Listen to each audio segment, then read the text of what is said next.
Thank you for tuning into the Natty News Daily podcast. This episode is brought to you in part by our sponsor, Core Nutritionals. You can check out corenutritionals.com for all your supplement needs and use code Natty News Daily at checkout to save 20%. Enjoy the episode. Alrighty, guys. Welcome back to the Natty News Daily podcast. Tonight, we've got a special guest who should need no introduction. One of the best in the world right now, Yorton Cup champion, Levi Burge. Levi, how you doing, man? Doing good, man. So before we get into it, and we know probably most of the background of you, why don't you just give a quick intro, just in case some people don't know who you are and aren't as familiar with the natural bodybuilding scene. Well, so I'm an OCB professional. I have competed in the WNBF, the NGA, and the IPE, and I've been competing since 2006. I've been a professional since 2011, and I'm a personal trainer and have a wife and 4 boys, and we have a little girl. Oh, damn. Breaking the trend, Right huh? on. That's Very awesome. Cool. Very cool. And then you won the Yorton Cup last year, 2022, correct? Yes, sir. Yep. So that was so now this year I came in second overall at the Yorton Cup. This will be my 4th year being in the top 2. So I have 3 second place finishes and 1 first place finish. Very cool. Damn. You've been throwing down with the best of the best for the last few years. So you've decided, I guess, before I get into some of the weeds of stuff, you've decided the Yorton Cup has kind of been your primary focus. Is that correct? Yeah. Very good. Very good. And obviously you this year didn't go quite the way that you were hoping to. Do you intend to defend that next year, or do you plan to take a year off? I know that we discussed offline before we started about needing to shutting it down this year after grueling last year. Do you intend to? So I had thought I would just do 1 contest this year and try to rest as much as I could this year, and then the end of next year I'd do a string of contests. Hopefully go back to the Mr. America contest again, and obviously the Yorton Cup. But I don't think that's going to happen because like I just said, we just found out that we're pregnant, and we found out halfway through the prep, and so doing the math on that, I have to be starting my contest prep when the baby's about 2 months old, and I don't know how that's gonna go. You have some when you're prepping for a contest, so I have to just say we'll see, but honestly I'm not planning on any contest next year at this point. Gotcha. And then you'd think maybe do the next year then, and then just take the year off next year, spend the time in a surplus and do that. Yeah, it'll probably be 2025 when I get back. I mean, realistically, I could hope for the end of next year, but it'll probably be 2025. Mm-hmm. Now, I'm interested because, I'm sure you're aware the trend for most people's off seasons, and especially for the group here and some of our counterparts, is to take longer and longer off seasons for recovery purposes, for growth purposes, right? You've obviously done the growing already, right? You're, one of the top in the world. You have the mass, very fantastic physique. I'd be interested to hear about what that short off season, that recovery period looks like for you that allows you to kind of jump right back into it that next year. Because we talked about, you're not only just competing, you're competing multiple times. You said 7 last year. Right. And it's year after year at a very, very high level. So that's something not many people are able to do. So I did 2 sets of contests last year where basically last year I normally get in the off season to 180 to 190 pounds. And last year I did not get above 172 pounds all year. So I never really had a full off season. And by the end of the year, I was half dead. I mean, basically what I did last year is I started in the spring. I wasn't doing any big contests in the spring. But I just wanted to see what it would be like if I started at 172 pounds and dieted down. And I think I got like 164, 165 pounds for contest weight. So I only took like 8 weeks to do that. And then I took 4 weeks where I kind of, just ate some food, chilled out a little bit, not so much cardio and posing. And then I started at 12 weeks out from the Yorton Cup. And then I trained through, I did the Yorton Cup in September, and then I did the Mr. America in October, and then the IPE World Championships at the end of October. And that was a lot. I mean, my wife said, we will never do this again. I did that. I did a similar thing to that in 2013, I think it was, where I did one contest in the spring and then one contest in the fall. And it really is a bit much. It's, I'm naturally a short, pudgy boy, so for me, it takes a lot to get ripped. So truthfully, I have to say that it's not advisable to do what I did. That makes sense. But I was just kind of feeling the waters and testing some stuff out. And basically what I did last year is I did a lot of research on basically a healthy body fat percentage for being a bodybuilder, right? And basically I researched it. You keep coming up with basically the same number. This person will say that person will say this. But basically a man's hormone levels start getting messed up if you get below 10% body fat. And I was truthfully not at 10% body fat all of last year. So it's like, I wasn't sleeping good. I felt like crap. I was super drained. So it really wasn't like a healthy place to be. I mean, obviously we have to get to that place to stand on stage, but ideally in the off season, you need to have an off season where you're not doing that. So I don't know if that answered your question or if that was massive. Well, I think it set me up for a follow-up question, right? So having listened to some of your other podcasts you did, specifically Longevity Muscle, I think you indicated that your off-season meals are pretty much still pretty standard, pretty much the same thing as prep, but then you allow some like extra foods here and there if like you take the kids out to eat and that kind of stuff. So knowing how destroyed you were after last prep season, did that change at all? Did you intentionally put on more weight to kind of recover from that quicker, knowing that you were going to compete again this year, or how did that look? So typically, like I said, I typically get up to 180 or 190 pounds in the off season, and my best stage weight is right at 160. Like I say, last year I only got up to 172 pounds. This year I got up to 190 pounds, and I started my contest prep at 16 weeks out, weighing 190 pounds, and I busted my butt for 16 to get down to 160 pounds. And I did it. I mean, I felt like I was pretty much at my best at the Yorton Cup this year. I mean, that was tough. That was tough. Will definitely allow longer to get down to it next time. What was the question again? I'm sorry. It was late for me. Yeah, pretty much. Did you have anything specific you did this off season coming out of that deep hole that you dug yourself last time?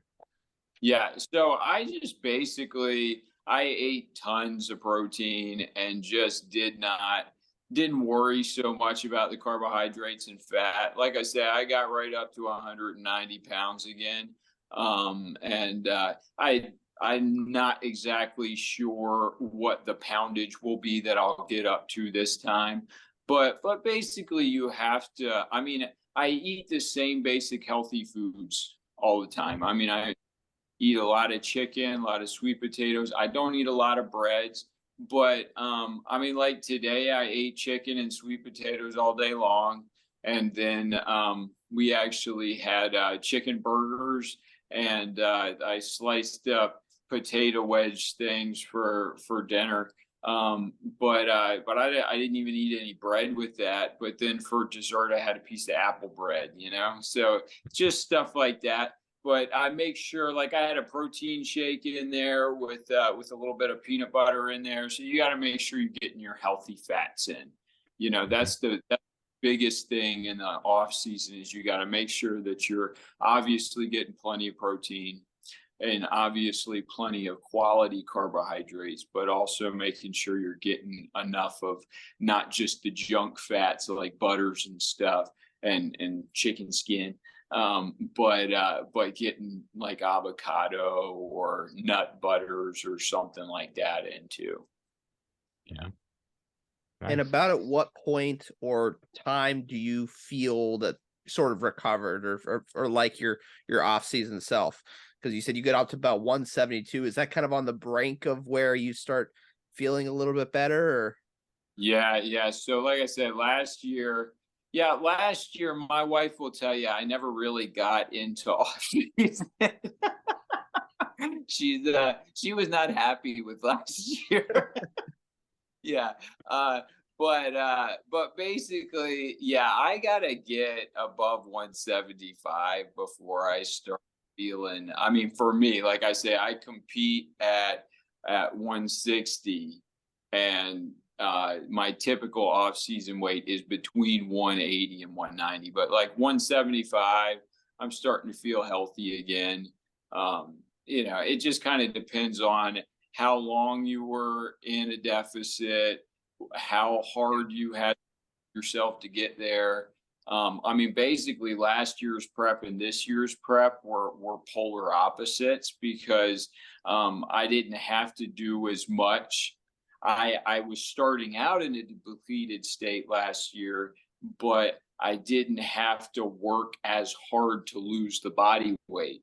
Where this year I was starting out and I didn't really give myself really adequate time because I was saying I only want to train for 16 weeks this year. I want to be able to allow my body the recovery time.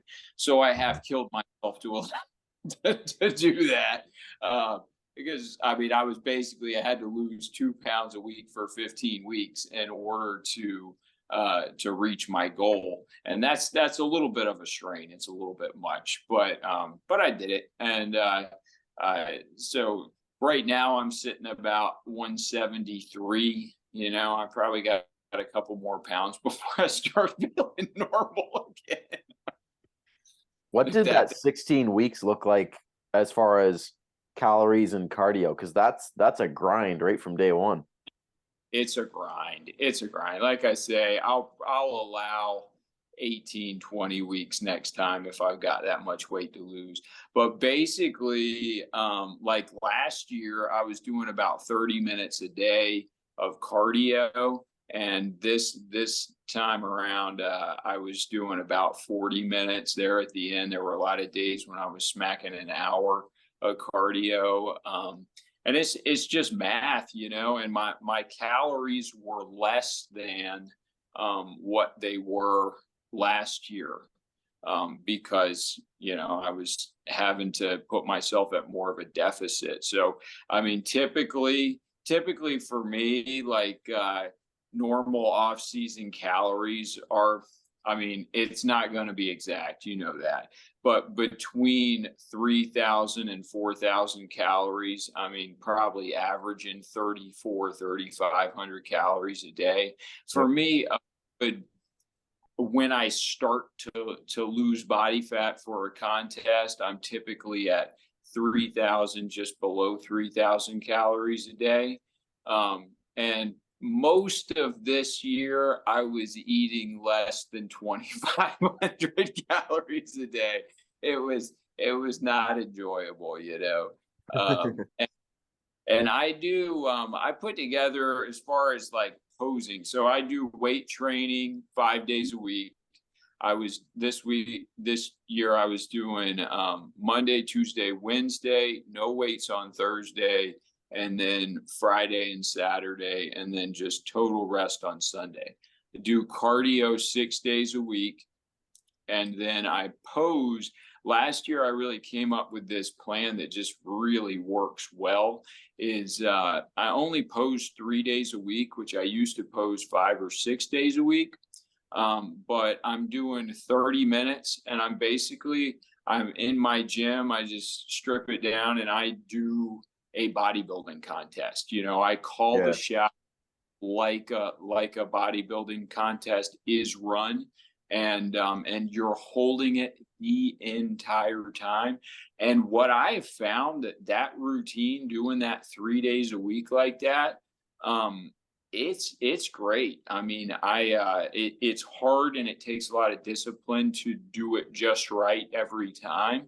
But I find that like I get off stage and the other guys are like done, sweating all over the place, out of breath, and I'm like, let's go again. You know? Yeah. That's the mark of a true professional.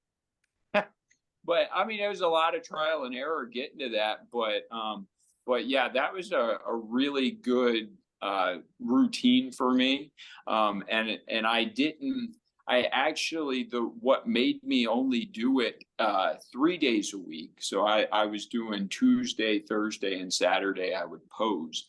And I used to pose 6 days a week when I was prepping, and I would always end up tweaking my neck out.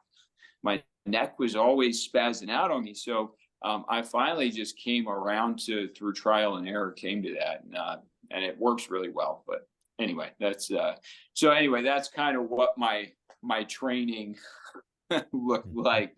Yeah. Were you recording those posing sessions and going back and looking at it, or are you just using mirrors, or what was your...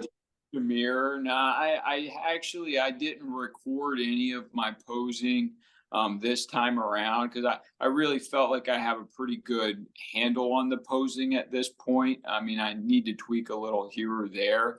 But last year, again, with all of those contests, it was very beneficial because every single contest I did last year, I got the judges' feedback.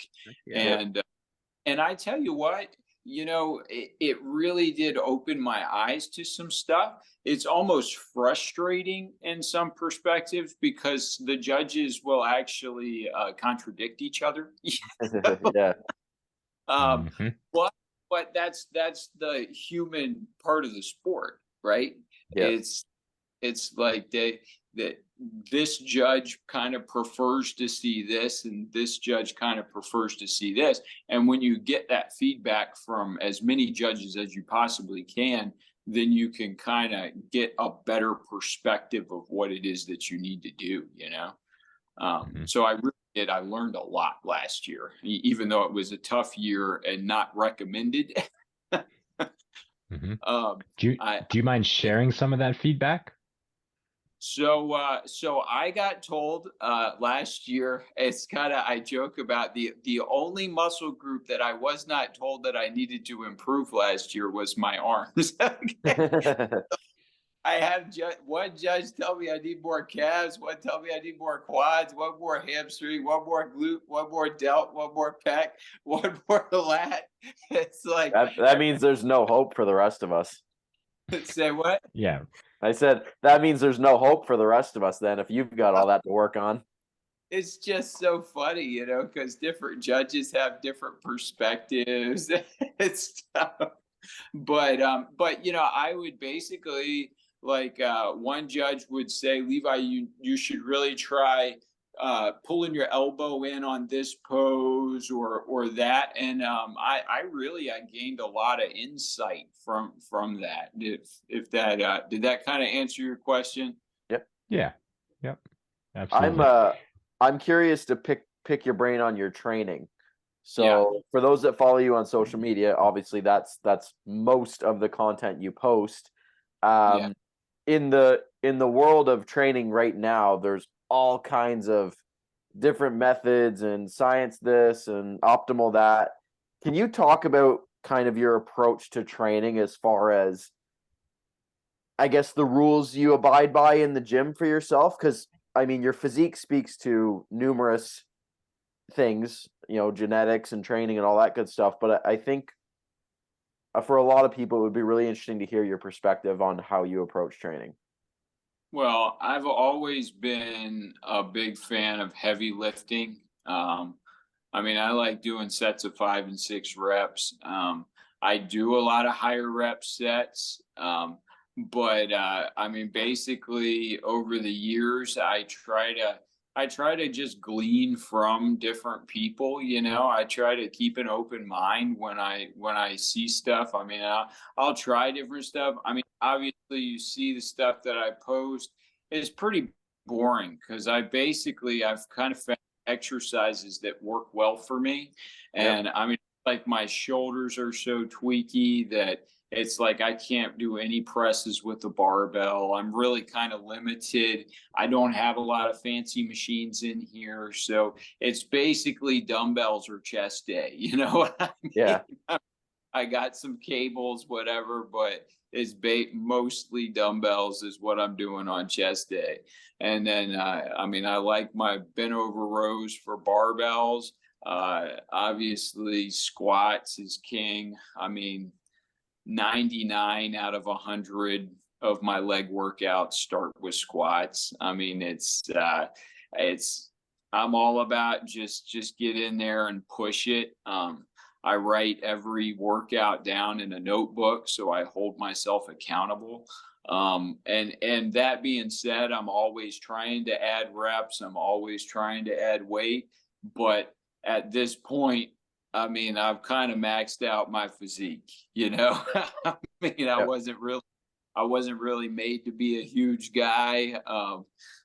One of the most insulting compliments I've ever gotten was from a judge at the Mr. Universe contest in 2012. He said, "Son, you've done an incredible job with what did he say? With building up the small frame that you have." Something like, you basically just said I'm a nothing, but I've done a good job with it. Yeah, that's awesome. And do you do like body parts? Like, do you pair them, or is it single day? Chest and then back and then arms. Like, how do you split it up through the week? Because you said you train 5 days usually. Yeah. So like for the last couple of contest preps, I've found a 4-day split really works well for me. Training chest and shoulders on one day, and that's kind of a big workout. But so I'll do chest and shoulders, and then I'll do back and trapezius, and then I'll do arms, and then I'll do legs. And then you just cycle right back around again. And so I'll whatever I'm doing on Monday, I'm doing again on Saturday. Okay. And worked really well for the last couple of preps.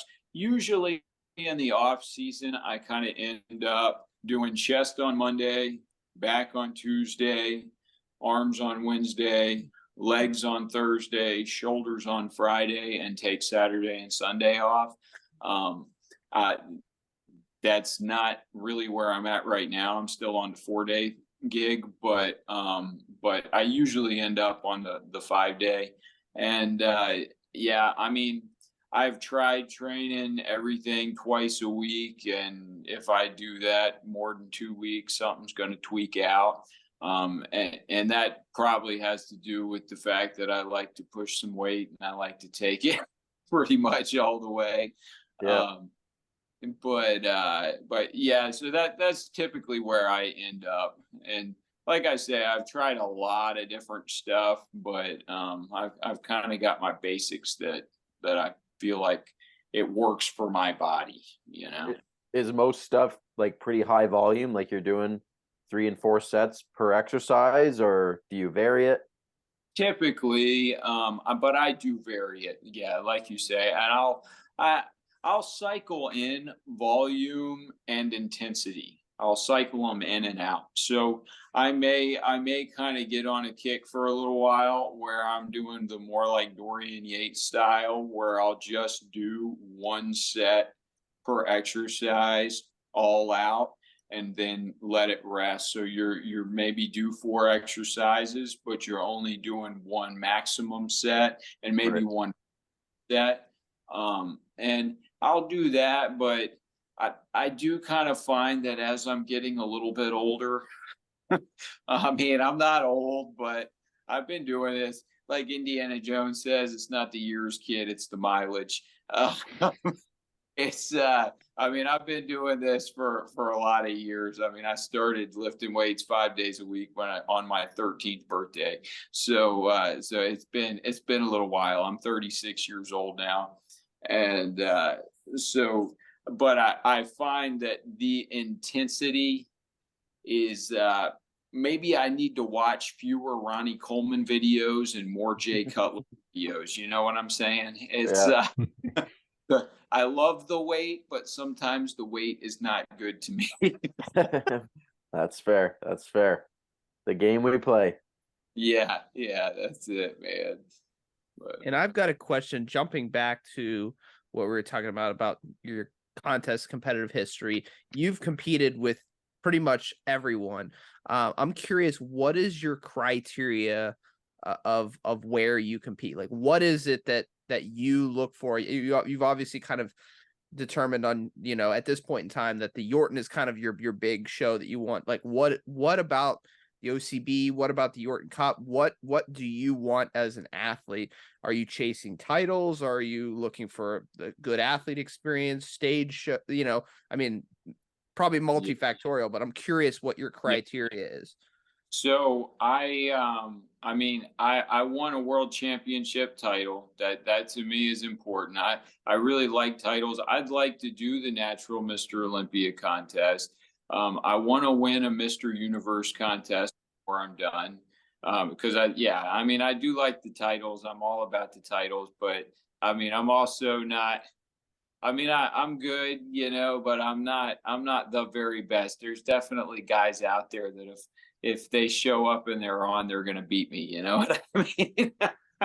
But anyway, I've got my goals in that regard. But as far as like I compete with the OCB because I mean competed with a lot of federations and I have just I don't like to be the guy that yells politics, whatever, but I mean with the OCB I show up and it's like I know that the best guy that day is going to win. It doesn't matter if you competed here, there, wherever. It doesn't matter who your trainer is. It doesn't matter who you know. The best guy that day is going to win with the OCB. And that is not been my experience with several other federations, you know. So yeah, I mean, I still like to give other places a shot, you know. I do want to win the Mr. America contest before I'm done. Yeah, that's it really hurts me to not be there this year, but I just didn't feel like it was possible to do it. Makes sense to shut it down. And I'm curious because what you said, one of your criteria is you want it to be a world title. Have you ever thought about chasing an Ifbb Pro card? Or I mean, you've competed basically exclusively in natural tested orgs.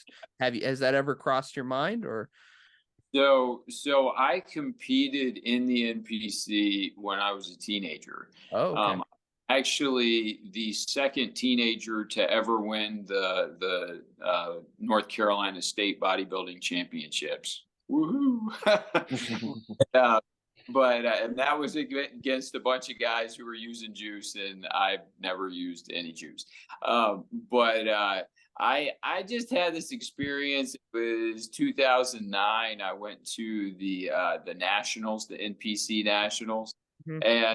and it's just like I'm backstage, and it was actually the biggest nationals that they had to that date. It was the most competitors that they had ever had at the contest. I was one of 42 middleweights. Hmm. I mean, and I should have been a lightweight. You know what I mean? It wasn't even right. And I just remember sitting backstage with all these guys, and they're all talking about the crap they're putting in their bodies. And one of them said to me something about when I get serious. And for that contest, I was young, I was dumb, I was doing half the stuff wrong, whatever, but I was working my butt off. I mean, I was posing an hour a day, doing an hour of cardio a day, doing 2 weight sessions a lot of days. I mean, I was busted by tail.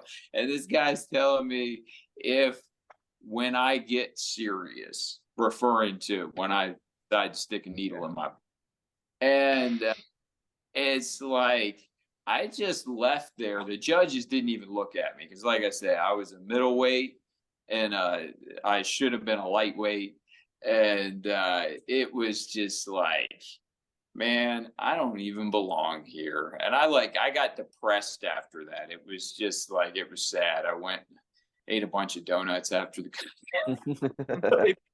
really bad. But anyway, so I just, maybe someday I'll go and do like what's his name? One of my heroes that I followed when I was Dave Gooden, when I was coming up. He actually, when he retired from bodybuilding, he went and he won his Ifbb Pro card at the nationals. He won his weight class. Maybe I'll do that. I don't know, but or maybe I'll try to do that. We'll see. But I don't foresee myself competing in the NPC or the Ifbb. I mean, it's just not where I belong. That's fair. Yeah, Yeah. absolutely. Good answer. Thank you. That gives some good insight. And before we shut things down here, what would your message to the young up and coming bodybuilders, a natural bodybuilder, be? Like my advice, I would say consistency over intensity. You know, that's really, it's like when it comes down to it, I am all about training intense. I'm all about training heavy. But when it comes down to it, it's not how hard you can work out. It is how consistently you can work out. Obviously, you have to be consistent with the training, and you have to be consistent with the diet. And I mean, you know, we all know the diet is the hardest part because anybody can go get a good pump in the gym, but the diet is where it's at. But again, you can go in and you can bust your tail, do 1,000,000 pounds for 1,000,000 reps, hardly be able to walk the next day. But if you don't show up next week and do the same thing, what's the point? You know what I mean? So consistency over intensity. That's kind of my philosophy at this point in my life. Beauty. That's a soundbite Love right it. there. Mm-hmm. And then where can people find you? Where can they find me? Well, I live in Kitty Hawk. Not driving your house, at least. Yeah. Hopefully not. I don't have a website, but I'm on Facebook. So All right. Well, before Levi got rudely cut off by us cheaping out on the Zoom link, where can people find you, my man, if they want to see what you're up to? Instagram's probably the best place. I'm on Facebook, but I don't really look at Facebook a whole lot. I try to check my messages now and then. Same on Instagram. I'm not always the quickest with it. I'm sure not a computer techie guy. But as you can probably tell by checking out my my gym, but I'm on Instagram, probably best place to get me. Perfect. Perfect. Levi, thank you for coming on, and good luck to you introducing a girl into your male dominated house. Yeah, thank you. Yeah. Appreciate it. Whole new ball game. Yeah, Yeah. man. I told my wife I don't know what I'm gonna do with a girl, man. I feel like I got the boy thing pretty much down, but They're great. They're great. They're awesome. The relationship between dad and daughters is perfect. I got 2 daughters, so you'll do fine. that's awesome, man. I can't wait. Go be good. Yeah, Just when you got the game figured out, they changed the rules. Yeah, that's it, man. Awesome, man. Well, I appreciate you coming on. And if everybody enjoyed this episode, let us know. Obviously, give it a like, subscribe for future episodes, and we'll catch you guys in the next one.